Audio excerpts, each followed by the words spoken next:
జూబ్లీహిల్స్ నియోజకవర్గం ఉప ఎన్నికకు వేగంగా అడుగులు పడుతున్నాయి. ఫైనల్ ఓటర్ లిస్ట్ ప్రకటించారు హైదరాబాద్ జిల్లా ఎన్నికల అధికారి బల్దియా కమిషనర్ ఆర్వి కర్నల్. నియోజకవర్గంలో మొత్తం 3,98,982 మంది ఓటర్లున్నారు. వీరిలో పురుషులు 2,07,367 మంది, మహిళలు 191,590 మంది.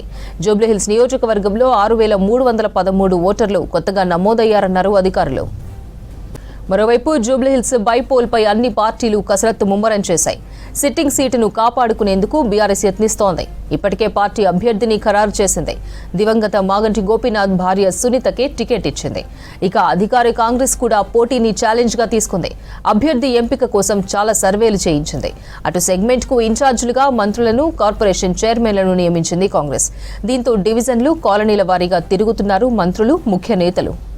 జూబ్లీహిల్స్ ఉప ఎన్నికపై మరింత సమాచారం సత్యం లైవ్ లో అందిస్తారు. సత్యం, జూబ్లీహిల్స్ ఉప ఎన్నికకు అధికారులు ఎలాంటి ఏర్పాట్లు చేస్తున్నారు? డీటెయిల్స్ ఏంటి?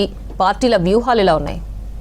జూబ్లీహిల్స్ నియోజకవర్గం సంబంధించి తుది జాబితాను హైదరాబాద్ ఎలక్షన్ అధికారి తుది జాబితాను విడుదల చేశారు. దీంట్లో పూర్తిగా మొత్తం జూబ్లీహిల్స్ నియోజకవర్గం నుంచి ఫైనల్ ఇప్పటివరకు తుది జాబితా ప్రకారం 3,98,982 ఓటర్లుగా ప్రస్తుతానికి ఈరోజు రిలీజ్ చేసిన లిస్టు ప్రకారం చూపిస్తుంది. ఇక దీంట్లో పురుష ఓటర్లు 2,07,367 ఓటర్లు కాగా మహిళా ఓటర్లు 1,91,590 ఓటర్లుగా కూడా గుర్తించారు. కొత్తగా ఈసారి అంటే గత అసెంబ్లీ ఎన్నికల నుంచి ఇప్పటి వరకు కొత్తగా నమోదైన ఓటర్లు 6,313 మంది ఓటర్లు కొత్తగా నమోదు చేసుకున్నట్టుగా ఈరోజు ఇచ్చిన తుది జాబితా లిస్టు ప్రకారం తెలుస్తుంది. అయితే జూబ్లీహిల్స్ ఉప ఎన్నికకు దాదాపు వచ్చే నెల ఉండే అవకాశం ఉంది. బీహార్ రాష్ట్రంతో పాటు బీహార్ రాష్ట్రం అసెంబ్లీ సాధారణ ఎన్నికలతో పాటు జూబ్లీహిల్స్ ఉప ఎన్నిక వస్తుందని కూడా ప్రచారం జరుగుతుంది. ఈ వారంలో ఈసీ బీహార్ ఫైనల్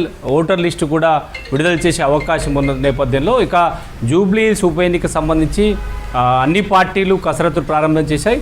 ఇప్పటికే బీఆర్ఎస్ పార్టీ సిట్టింగ్ సీటుగా ఉన్న మాగంటి గోపీనాథ్ సతీమణి సునీతను అభ్యర్థిగా ప్రకటన చేసింది. ఇక కాంగ్రెస్ పార్టీ ముమ్మర ఏర్పాటు చేస్తుంది. అన్ని డివిజన్ల వారీగా అక్కడున్న సమస్యలనేది కూడా నేరుగా డివిజన్ల ప్రజలతో అందరితో మమేకమై అక్కడున్న సమస్యలన్నిటి కూడా తెలుసుకునే ప్రయత్నం చేసింది. ఇప్పటికే రాష్ట్ర ప్రభుత్వం 3 మంత్రులని ఇన్ఛార్జిగా నియమించింది.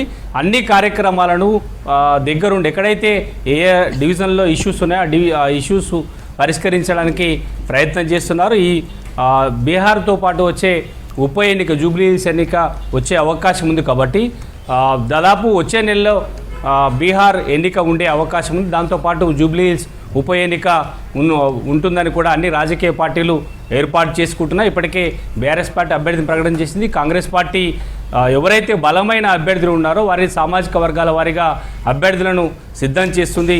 ఎవరిని అభ్యర్థులను చేస్తారని ఇప్పటివరకు కాంగ్రెస్ పార్టీ ప్రకటన చేయలేదు. కాంగ్రెస్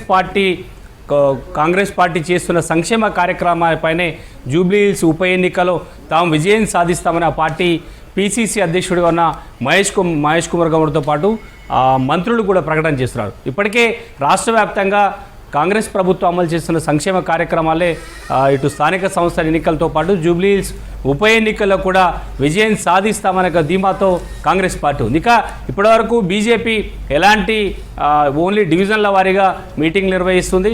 అభ్యర్థి ఎవరనేది ఇంకా క్లారిటీ లేదు. కేంద్ర మంత్రి కిషన్ రెడ్డి సొంత పార్లమెంటు కావడంతో అక్కడ అభ్యర్థి ఎవరు అనేది మాత్రం ఇంకా పార్టీ ఎలాంటి క్లారిటీ ఇవ్వలేదు. డివిజన్ల సమావేశాలు లేదంటే బూత్ సమావేశాలు మాత్రం బీజేపీ నిర్వహిస్తుంది. అయితే 3 పార్టీలు బీజేపీ, కాంగ్రెస్, టీఆర్ఎస్ 3 పార్టీలు అప్పటికే ఎన్నికల ప్రచారాన్ని దూసుకెళ్లే ప్రయత్నం చేస్తున్నారు. సొంత క్యాడర్తో ముందుగా సమావేశాలు నిర్వహించి బస్తీల వారీగా కార్యక్రమాలు నిర్వహించి బస్తీలో ఉన్న ఓటర్లందరూ కూడా ఆయా పార్టీలు వారి వైపు తిప్పుకునే ఒక ప్రయత్నం చేస్తున్నాయి. బీహార్ అసెంబ్లీ ఎన్నికలకు సంబంధించి తుది లిస్టు విడుదలైన వెంటనే బీహార్ ఎన్నికలతో పాటు జూబ్లీహిల్స్ ఉప ఎన్నిక షెడ్యూల్ వచ్చే అవకాశం ఉందని చెప్పొచ్చు.